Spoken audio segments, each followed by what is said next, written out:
बना बंदूक। कारतूस जानते हैं ना, बंदूक के बगैर वो बेकार, वैसे ही कारतूस ना हो तो बंदूक कबाड़। मगर कई बार ये कारतूस अपराधी भी बनते हैं। कैसे? तो वो तो आपने सुना होगा ना कि लोहे को लोहा काटता है। तो इसी तरह एक अपराधी को मात देने के लिए कई बार पुलिस दूसरे अपराधी को संरक्षण देती है। मतलब नया अपराधी पुलिस की बंदूक में भरा हुआ एक कारतूस होता है जो पुराने शातिर अपराधी पर चलाया जाता है। राजनीति के अंडरवर्ल्ड में कहानी ऐसे ही पुलिस के कारतूस की जो खुद में बंदूक बन गया। ये कारतूस इतना शातिर निकला कि पहले तो पुलिस की बैरल में चला, लेकिन फिर सियासी चोला ओढ़कर खुद में बन गया खतरनाक हथियार और गैंगस्टर बन गया सफेद पोश राजनीतिज्ञ। आज का प्रयागराज तब इलाहाबाद था, गंगा यमुना और सरस्वती नदियों के संगम का शहर, जो पावर, पॉलिटिक्स, प्रशासन, पढ़ाई का केंद्र हुआ करता था। जिस शहर ने पंडित जवाहरलाल नेहरू के रूप में देश का पहला प्रधानमंत्री दिया, जिस शहर की फिजा ने देश को न जाने कितने प्रशासनिक और पुलिस ऑफिसर्स दिए, जिस शहर ने पूर्व का ऑक्सफोर्ड कहा जाने वाला इलाहाबाद विश्वविद्यालय दिया, जिस शहर की आबो हवा ने अनगिनत कवियों, साहित्यकारों और फनकारों को जन्म दिया, जिस शहर की कोचिंग और प्रतिष्ठित शिक्षण संस्थानों ने देश को बनाने के लिए शिल्पकार की भूमिका अदा की, उसी शहर ने एक ऐसा criminal, goonda, gangster, history sheeter, don, mafia भी दिया जिसके नाम की दहशत दशकों तक बरकरार रही। क्राइम की दुनिया की शायद ही कोई धारा बाकी हो जिसे इस क्रिमिनल ने धारण ना किया हो। इसके अपराध का सिक्का प्रयागराज ही नहीं, आस पास के कई शहरों से लेकर बिहार तक में चलता रहा। अपराध के राजनीतिकरण का, या यूं कहें अपराध के रास्ते राजनीति के संरक्षण में खुद राजनीतिज्ञ बन जाने वाला एक और नाम, अतीक अहमद।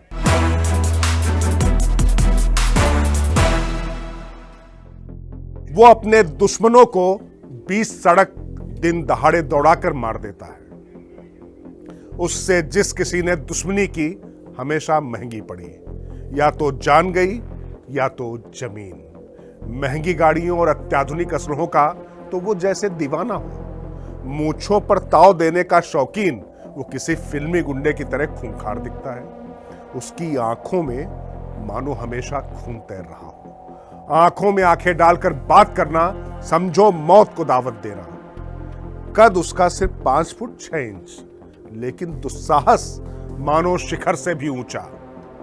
बचपन अभाव में बीता, बड़ा हुआ तो छीन लेना शायद उसकी फितरत बन गई। संपत्तियों की कौन कहे, वो लोगों की सांसें भी छीनने लगा। जब नाबालिग था तभी हाथ खून से रंग गए। एक बार जब इस रास्ते आगे बढ़ा तो पीछे मुड़कर नहीं देखा। मुकदमों की फहरिस्त मानो खुद से मंजिल की मियाद पूछती हो, कब तक, कहां तक। पिता घोड़ा दौड़ाता था, सवारी बैठाता था, उससे मिले किराए से परिवार चलाता था। बेटे ने सीधे घोड़ा चलाना शुरू किया। घोड़ा यानी तमंचा। तमंचे का घोड़ा खींचकर उसने अपराध के रथ का घोड़ा दौड़ा दिया। रक्त रंजित पथ पर दौड़ते इस रथ का सारथी अतीक था।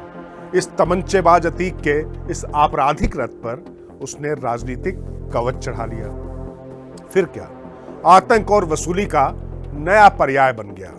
आतंक, सियासत और ग्लैमर का दूसरा नाम बन गया था अतीक। अत्याधुनिक असलहे, विदेशी गाड़ियों का भरपूर प्रदर्शन, घर में विदेशी नस्ल के खतरनाक कुत्ते पालने से लेकर काफिले में हमर नाम की करोड़ों की गाड़ी का होना डॉन के रुतबे को बरकरार रखता था। ये 1970 का दशक था, जब गोरखपुर से लेकर गाजीपुर और वाराणसी तक गैंग और गैंगवार की गूंज थी। तब का इलाहाबाद किताब के पन्नों में भविष्य के सपने सजोए पढ़ाई लिखाई का केंद्र हुआ करता था।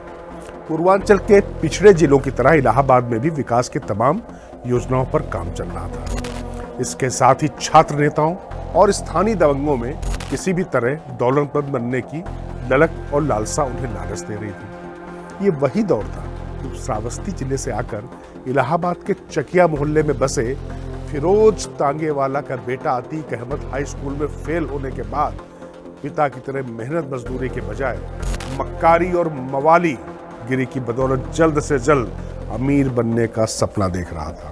पिता फिरोज इलाहाबाद रेलवे स्टेशन पर तांगा चलाकर किसी तरह परिवार का पेट पालते थे। कहते हैं कि अतीक का पढ़ाई से 36 का आंकड़ा था और उस पर से वो बचपन से ही गुस्सैल था। ना सुनने की उसे आदत ही नहीं थी। शायद यही वजह थी कि सिर्फ 17 साल की छोटी सी उम्र में 1979 में उसके ऊपर पहली बार हत्या का इल्जाम लगा। फिर अतीक अपराध के उस रास्ते पर चल पड़ा जहां गुनाह ही उसका गॉड था। देखते ही देखते गुनाह दर गुनाहों ने अतीक को गुनाहों का गॉडफादर बना दिया। रंगदारी, वसूली, गुंडागर्दी का धंधा चल निकला और उसकी जुबान से निकली हर बात पत्थर की लकीर होने लगी। जिसने भी उस लकीर के आगे या लकीर खींचने की हिम्मत या हिमाकत करनी चाहिए, वो उसकी हलक से खींच लेता। अतीक ने जब अपराध का रास्ता अख्तियार किया तो उस वक्त इलाहाबाद के इलाके में तब चांद बाबा नाम के गुंडे की तूती बोलती थी। खौफ इतना कि पुलिस उस पर हाथ डालने की हिम्मत नहीं जुटा पाती थी। गुंडागर्दी का ककहरा सीखने या सपना देखने वालों के लिए चांद बाबा का गैंग उनकी पहली पसंद और पाठशाला थी। उस समय अतीक का आइडल चांद बाबा ही था।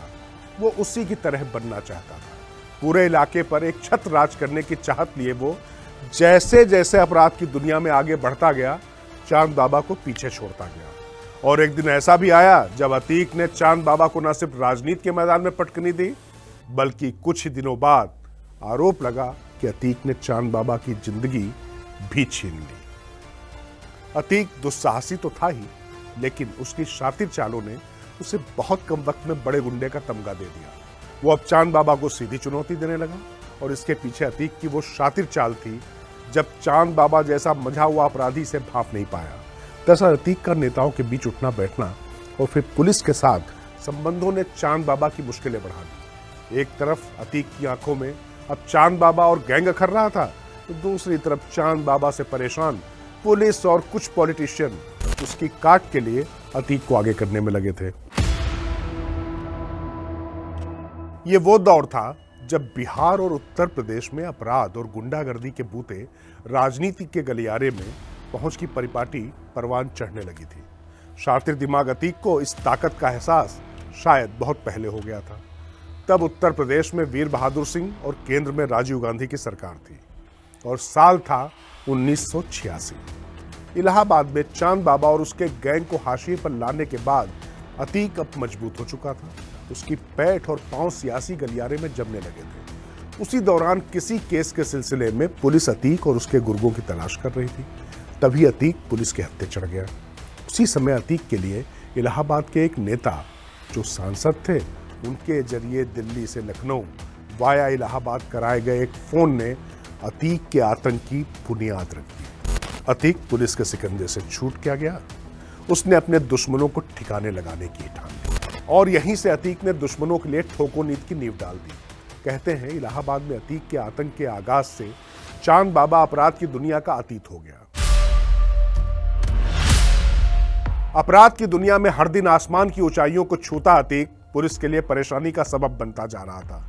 पुलिस भी अतीक के पीछे पड़ गई, लेकिन अतीक उनकी सोच से कहीं आगे की सोच रहा था। पुलिस से लुका छिपी का खेल खेलते खेलते अतीक एक दिन यकायक बुलेट से कचहरी पहुंचा और पुराने मामले में सरेंडर कर दिया। जेल गया, उसके खिलाफ कड़ी कार्रवाई हुई, लेकिन बाहर अतीक के लोगों ने उसके प्रति सहानुभूति का माहौल बनाना शुरू कर दिया, जिसमें उस नेता की भी शय थी। अतीक करीब 1 साल बाद जेल से बाहर आया और फिर खुद को बचाने के लिए पॉलिटिक्स की आड़ का जुगाड़ बनाने में जुट गया। ये वाकया 1986 से लेकर 1989 के बीच का रहा होगा। इस दौरान 1989 में उत्तर प्रदेश में विधानसभा चुनाव हुए और अतीक ने इलाहाबाद पश्चिमी से निर्दलीय पर्चा भरा और फिर जो हुआ वो सालों साल होता रहा। 1989 में विधानसभा चुनाव में एक तरफ अतीक अहमद तो दूसरी तरफ चांद बाबा। अतीक अहमद ने आखिरकार चांद बाबा को मात दी और निर्दलीय विधायक बन गया। अपराध को सियासत की छाया मिली और अतीक साए की तरह चांद बाबा और उसके गैंग के पीछे पड़ गया। कहते हैं कि चुनाव नतीजे के कुछ ही महीनों बाद 1989 में ही चांद बाबा की सरेराह भीड़ भाड़ वाले बीच रोशनबाग चौराहे पर कत्ल हुआ। जब सरगना ही ना हो तो फिर गैंग का वजूद क्या। बस यहीं से अपराध में चांद बाबा के युग का हमेशा के लिए खात्मा और अतीक के आतंक का दौर शुरू हो गया। कहते हैं उस समय अतीक की दहशत इतनी थी कि इलाहाबाद पश्चिमी सीट पर कोई प्रतिद्वंदी किसी पार्टी से टिकट लेने से कतराता था। शायद यही वजह रही कि अतीक निर्दलीय चुनाव जीतता रहा, 1991 हो या 1993। ये दौर उत्तर प्रदेश में भले ही सियासी अस्थिरता और जोड़ तोड़ का रहा हो, लेकिन अतीक के अपराध और राजनीति के कॉकटेल के लिए ये स्थिरता का समय था। उसके सामने किसी की कोई चुनौती नहीं थी, या यूं कहे किसी के पास अतीक को चुनौती देने की ना तो हिम्मत थी और ना ही हौसला। तब जनता दल से टूटकर बनी समाजवादी पार्टी ने अतीक को अपनाया और 1996 में सपा का टिकट दिया। अब अतीक सपा का नेता और विधायक था और उसकी ताकत अब पहले से कहीं ज्यादा थी। वो लगातार चौथी बार विधायक बना था। अपराध की दुनिया में शहमात का खेल खेलते खेलते अतीक अब सियासी शतरंज की चाल को बखूबी समझ चुका था। खुद मोहरा बनने की बजाय अब वो मोहरे बनाने लगा था। अब उसकी सियासी चाहत लखनऊ छोड़ दिल्ली के लिए ललचाने लगी थी। मौका देखकर उसने 1999 में अपना दल का हाथ थाम लिया और प्रतापगढ़ से लोकसभा का चुनाव लड़ गया। हालांकि नई जगह और नया समीकरण वो सेट नहीं कर पाया, चुनाव हार गया। लेकिन तब की इलाहाबाद पश्चिम सीट तो मानो उसके लिए ही बनी है। 2002 में अपना दल के टिकट पर उसने पर्चा भरा और रिकॉर्ड 5वीं बार चुनाव जीत गया। लेकिन शायद दिल्ली पहुंचने और विधायक से सांसद बनने का सपना उसे सोने नहीं दे रहा था। यूपी में सत्ता बदली, सरकार बनने तक उसने सोनेलाल पटेल की पार्टी अपना दल को पल भर में पराया कर दिया और मुलायम सिंह यादव की महिमा से 2004 में चुनाव लड़कर फूलपुर सीट से सांसद बन गया। जरा सोचिए, यह भी क्या इत्तेफाक है कि जिस इलाहाबाद शहर ने देश को पहला प्रधानमंत्री दिया, वो जवाहरलाल नेहरू इसी प्रतिष्ठित फूलपुर सीट से सांसद हुआ करते हैं। समय का फेर देखिए, तब उसी प्रतिष्ठित सीट से अतीक अहमद सांसद बन गया, जो माफिया, डॉन और गैंगस्टर से नेता बना था। माफिया अतीक 5 बार इलाहाबाद पश्चिम से विधायक रहा, जो अपने आप में रिकॉर्ड है। इस दौर में भले ही अतीक सियासत में सीढ़ियां चढ़ता जा रहा था, लेकिन अतीक का अपने ही अतीत को छोड़ना मुश्किल हो रहा था। सियासी छत्र छाया में अतीक के बढ़ते पावर और अकूत पैसे ने उसे जैसे निर्मम और निरंकुश बना दिया था। तब उसकी नजर और हाथ जहां पड़ गए वो उसका हो जाता था, और अगर उसमें कोई बाधा बना तो उसकी दुनिया से रुखसती भी तय हो जाती थी। इस दौर में 2001 के जावेद इकबाल और पप्पू पर हमले का आरोप हो, जिसमें जावेद के बॉडीगार्ड की मौत हुई, या फिर जुलाई 2001 में ही तब भाजपा नेता मुरली मनोहर जोशी के करीबी अशरफ को भाजपा छोड़ने की धमकी देने का आरोप हो, या फिर अक्टूबर 2002 में नसीम उर्फ नस्सन की हत्या कराने का आरोप, या फिर 2004 में धमकी के बाद भाजपा नेता अशरफ की हत्या कराने का आरोप, अतीक का खौफ अब और भी ज्यादा खौफनाक होता जा रहा था। और 2004 की घटना ने न सिर्फ पूरे उत्तर प्रदेश को हिला दिया, बल्कि यहीं से अतीक के आतंकी चूल्हे भी हिलने लगी। सैया भय कोतवाल तो फिर डर काहे का। 2004 का साल था, उत्तर प्रदेश में मुलायम सिंह की सरकार थी। तब सपा में तमाम आपराधिक छवि वाले नेताओं का जमावड़ा था। अतीक भी सपा की टिकट पर अब विधायक के बजाय फूलपुर से सांसद बन चुका था और इलाहाबाद पश्चिम सीट खाली हो चुकी थी। हिंदुस्तान की सियासत में विरासत की चल पड़ी परंपरा को बरकरार रखने की ललक अतीक में पैदा हो गई। बस फिर क्या, अतीक ने अपने भाई खालिद उर्फ अजीम अशरफ को इलाहाबाद पश्चिम सीट के लिए हो रहे उपचुनाव के लिए सियासी मैदान में उतार दिया, और उसके सामने प्रतिद्वंदी कोई और नहीं, कभी अतीक अहमद का ही दाहिना हाथ रहा राजू पाल, और उसे टिकट दिया बसपा ने। उस समय सपा और बसपा में अदावत चरम पर थी। अतीक का भाई अशरफ बसपा के राजू पाल से हार गया, ये वो बर्दाश्त नहीं कर सका। यहीं से राजू पाल के कत्ल का काउंटडाउन शुरू हो गया। विधायक बनने के 1 महीने के भीतर नवंबर 2004 में राजू पाल के तब के इलाहाबाद दफ्तर के पास बम से हमला और ताबड़तोड़ फायरिंग। राजू पाल तब तो बच गया, लेकिन तब अतीक को सामने से वो भी कोई उसका चेला चुनौती दे, कब तक बच पाता। गिनती के 2 महीने बीते होंगे। अतीक के गुर्गों ने सत्ता के संरक्षण में वो किया जो किसी रियल नहीं, रील यानी फिल्मी पर्दे पर होता है। 2005 का साल और जनवरी का महीना, तारीख थी 25। अतीक के गुर्गे ताक में थे कि राजूपाल सामने से निकले तभी उस पर धावा बोल दिया जाए। जैसे ही सामने से बसपा विधायक राजूपाल का काफिला नजर आया, गुर्गों ने हमला बोल दिया।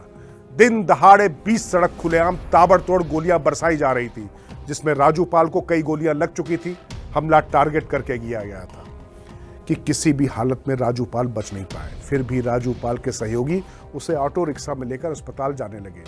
अतीक के गुर्गों को लगा कि राजूपाल शायद अभी भी जिंदा है, जिसके बाद वो ऑटो रिक्शा को चारों तरफ से घेर कर गोलियां चलाने लगे। यानी रास्ते में भी राजूपाल और उसके सहयोगियों पर गोलियां चलाई गई।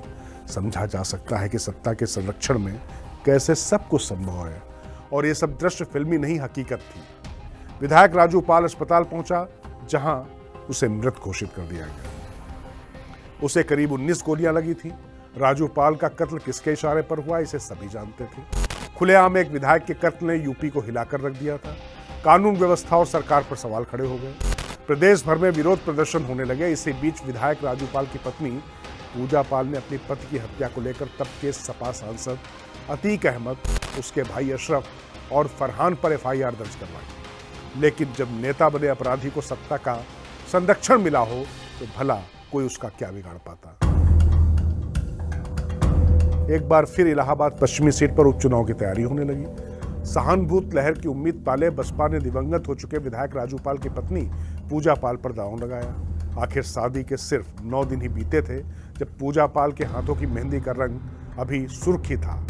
तभी उनके पति राजूपाल के कत्ल ने इलाहाबाद की धरती को खून से लाल कर दिया, जिससे यहाँ की फिजा भी मानो गुस्से से लाल थी। इसी बीच कुछ महीने बाद ही इलाहाबाद पश्चिमी सीट पर उपचुनाव का ऐलान हो गया। बसपा ने इस सीट पर एक बार फिर जीत के लिए अपना सब कुछ दांव पर लगा दिया, तो दूसरी तरफ सपा ने पिछली बार की हार के बावजूद टिकट उसी अतीक के भाई अशरफ को दिया, जिस पर आरोप था कि उसके हाथ राजूपाल के खून से रंगे हैं। लेकिन दोनों ही पार्टियों सपा और बसपा ने इस चुनाव को नाक और साग की लड़ाई बना दिया। पूजा पाल की रैलियों और जनसभाओं में भीड़ तो उमड़ती, उनका दर्द भी सुनती, लेकिन सत्ता के संरक्षण में गैंगस्टर से बने अतीक की दहशत तब इस कदर से चढ़कर बोल रही थी कि लोगों के उसके भाई अशरफ को सिर आंखों पर बैठाने के अलावा कोई चारा ही नहीं था।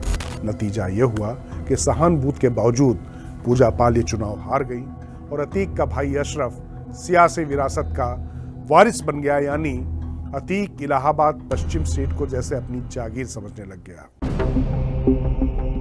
अतीक खुद फूलपुर से सपा का सांसद, भाई इलाहाबाद पश्चिम से सपा का विधायक। अतीक एंड क्राइम कंपनी पूरी तरह बेलगाम हो गई। मद और अहंकार में उन्होंने वो गलती कर दी जिसे भारतीय समाज बिल्कुल बर्दाश्त नहीं करता। किसी भी समाज की मर्यादा लड़की होती है, और ये ताकत के नशे में वो वहशत कर गए, जिसके बाद जैसे इनकी उल्टी गिनती शुरू हो गई। 2007 में इन्होंने एक ऐसी खौफनाक वारदात को अंजाम दिया जिसे सुनकर किसी की भी रूह कांप जाए। जनवरी की सर्द रात में करेली स्थित एक मदरसे में हथियारों से लैस 3 शख्स सीधे लड़कियों के हॉस्टल में घुसते हैं, उनका नकाब उतरवाते हैं, फिर उनमें से 2 लड़कियों को उठा ले जाते हैं और फिर उनके साथ दरिंदगी की हदें पार करते हैं। सुबह दोनों लड़कियां मदरसे के दरवाजे पर बेसुध मिलती हैं। तब इस कांड ने भी इलाहाबाद ही नहीं, उत्तर प्रदेश की सियासत को भी सख्ते और सदमे में डाल दिया था। पुलिस ने इस मामले में आरोपियों की धरपकड़ तो शुरू की, लेकिन तब असल गुनाहगारों पर हाथ डालने की हिम्मत कोई नहीं कर पाया। हालांकि उस समय हर जुबान पर यही सवाल था कि आखिर मुलायम के लिए अतीक ऐसी कौन सी मजबूरी है जिसके एक एक पाप पर पर्दा डालने में सपा की तत्कालीन सरकार ने कोई परहेज नहीं किया। इस बर्बर कांड ने लोगों में अतीक के प्रति विश्वास का ऐसा आघात पैदा कर दिया जिसने अतीक की सियासत को यहीं से अतीत बना दिया। 2007 के बाद से अब तक अतीक या उसके परिवार का कोई भी सदस्य सांसद या विधायक बनने के लिए तरस गया।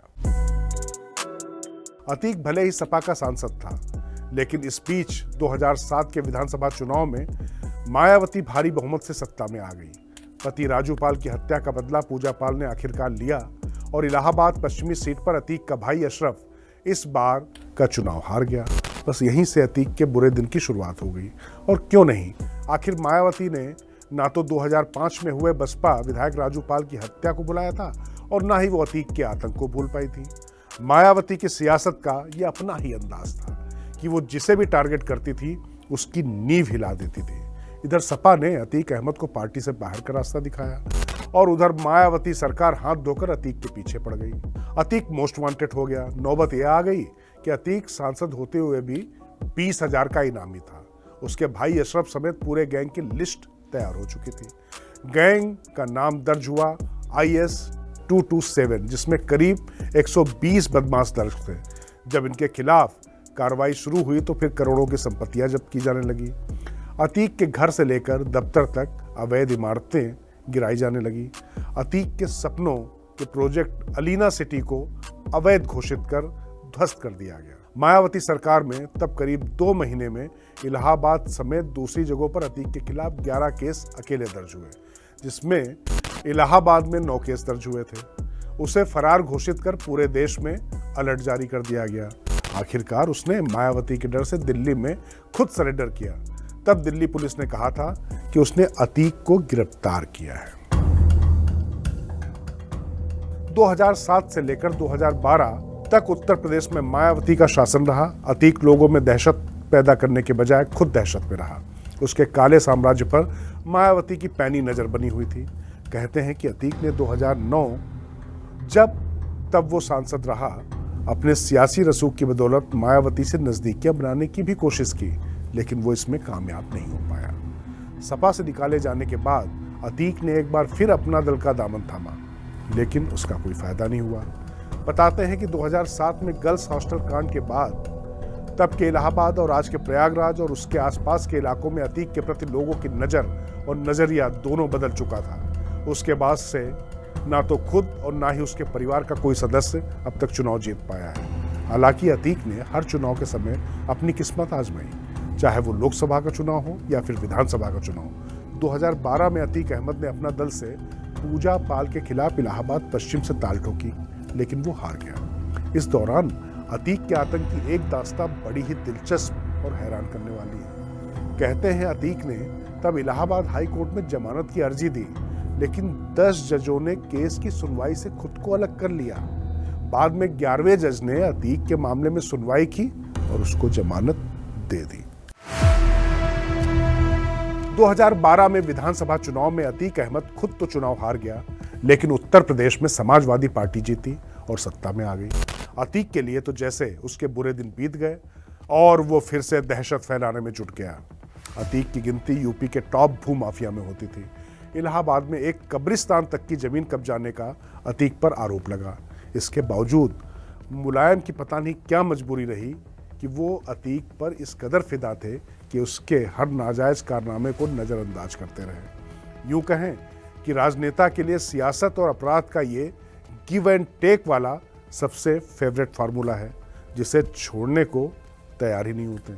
मुलायम ने 2014 के लोकसभा चुनाव में विरोध के बावजूद अतीक को सुल्तानपुर से टिकट दे दिया, लेकिन जब पार्टी में विरोध बढ़ा तो अतीक की सीट बदलकर श्रावस्ती कर दी।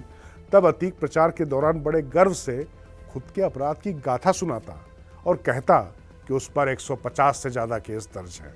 हालांकि अतीक ये चुनाव हार गया, लेकिन हनक कायम रखने के लिए उसने खौफ बढ़ाना शुरू कर दिया।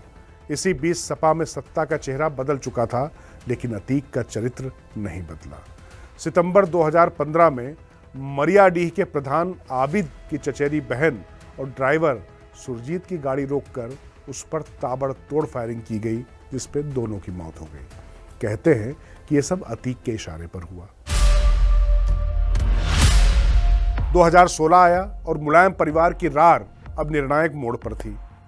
तब मुख्यमंत्री अखिलेश यादव और उनके मंत्री चाचा शिवपाल में खिंची तलवारें म्यान से बाहर निकल चुकी थी। अखिलेश अपनी छवि सुधारने के लिए अपराधी बैकग्राउंड के लोगों से दूरी बनाने में लगे थे, मगर पिता और चाचा का दिल अतीक के लिए मुलायम था। मुलायम के वीटो पर अतीक अहमद को 2017 विधानसभा चुनाव के लिए कानपुर कैंट से उम्मीदवारी अखिलेश की मर्जी के खिलाफ मिली। तभी 14 दिसंबर 2016 में एक वायरल वीडियो ने मानो अतीक के जबड़े से शिकार छीन लिया हो।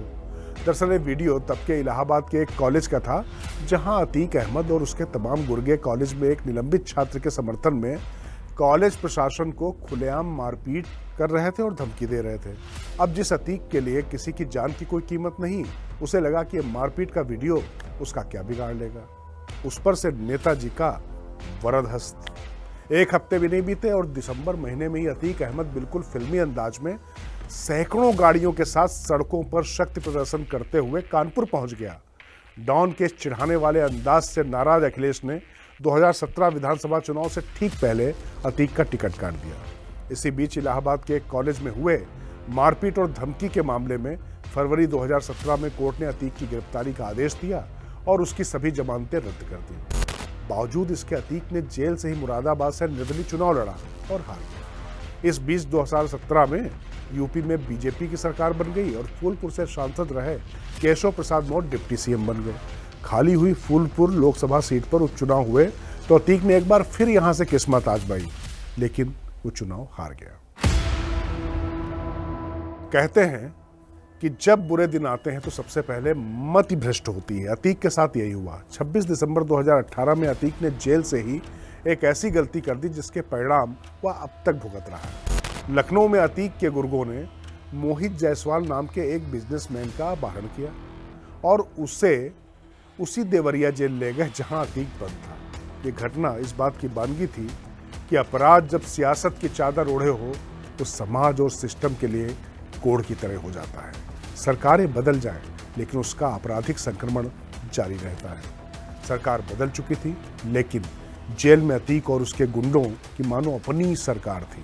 प्रॉपर्टी विवाद को लेकर बिजनेसमैन को जेल में पीटने के बाद, उससे सादे कागज पर साइन करवाने के बाद घटना का वीडियो सोशल मीडिया पर उसके ही लोगों ने वायरल कर दिया ताकि उसकी दहशत का साम्राज्य बना रहे। देवरिया जेल कांड के बाद अतीक का ट्रांसफर बरेली सेंट्रल जेल कर दिया गया। दहशत का आलम देखिए कि आतंकित जेल प्रशासन ने अतीक अहमद को जेल में रखने से इनकार कर दिया। इसी बीच 2019 का लोकसभा चुनाव भी आ गया। अतीक को प्रयागराज की नैनी जेल में शिफ्ट किया गया। वहीं देवरिया जेल कांड की गूंज सुप्रीम कोर्ट तक सुनाई दी।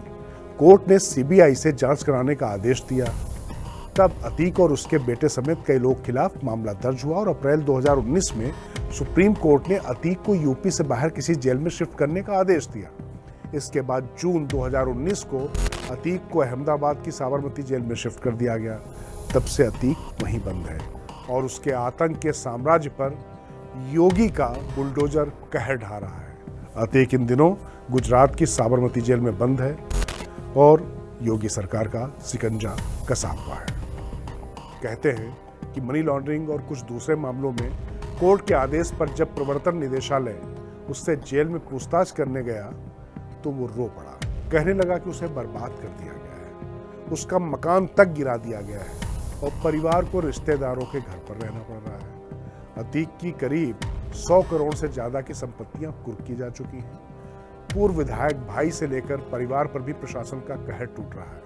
मतलब साफ है कि अगर सत्ता माफिया को माफिया मान ले तो फिर इनकी खैर नहीं।